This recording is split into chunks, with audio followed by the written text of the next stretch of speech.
देवराजसेव्यमानपावनाग्रिपङ्कजं व्यालयज्ञसूत्रमिन्दुशेखरं कृपाकरं नारदादियोगिवृन्दवन्दितं दिगम्बरं काशिकापुरादिनाथकालभैरवं भजे।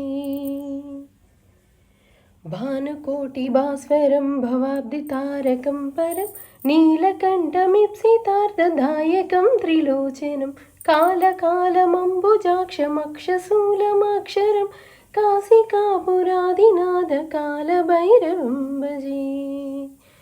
ॐ नमः शिवाय। ॐ नमः शिवाय। ॐ నమః శివాయ.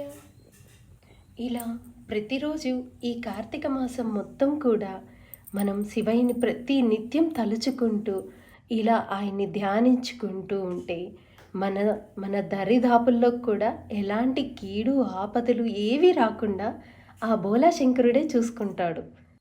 ఎలాంటి ఆర్భాటం లేకున్నా మీకున్న దాంతోనే సంతృప్తిగా పెట్టి శివయ్య అనని మనస్ఫూర్తిగా ఆయన్ని నిత్యం తలుచుకుంటూ ఉంటే చాలు, ఆ శివయ్యే మీ ఆపదలను గట్టెక్కిస్తాడు. నా శివయ్య చూడండి ఎంత ముచ్చటగా నవ్వుతూ ఉన్నాడో.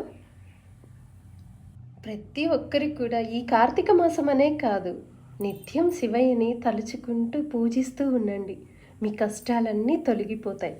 ఒక్కసారి మీరు పూజ చేసి చూడండి, ఫలితము అద్భుతంగా ఉంటుంది. ఆ 5 జ్యోతుల హారతిలో చూడండి శివయ్య ఎంత వెలిగిపోతున్నాడో కాదు.